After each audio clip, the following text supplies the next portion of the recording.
Hello guys, ayan, flex ko lang ulit yung aking lemon, ang aming lemon na tinanim, ayan. 8 yung kanyang bunga guys, ayan. Medyo malalaki na siya ngayon at green na green.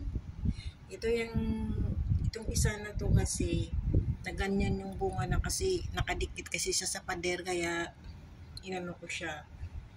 Tinanggal ko siya doon sa pader at inano ko siya dyan. Ayan guys, ganyan lang yung ano niya, oh. Ayan. Ayan, kailangan natin siyang diligan kasi sobrang init ngayon.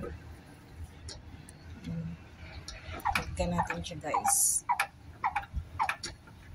Ganyan lang yung pangdilig ko. Ayan yung aking pangdilig. Ayan na ang aking. Oh.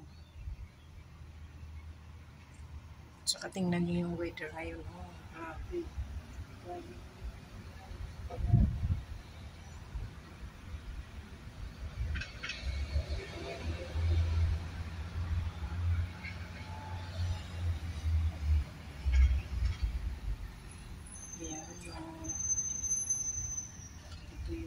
hindi ko alam ang pangalan niya. Tsaka ito, may bulaklak na to. 2 piraso lang. Hindi kagaya dati na marami.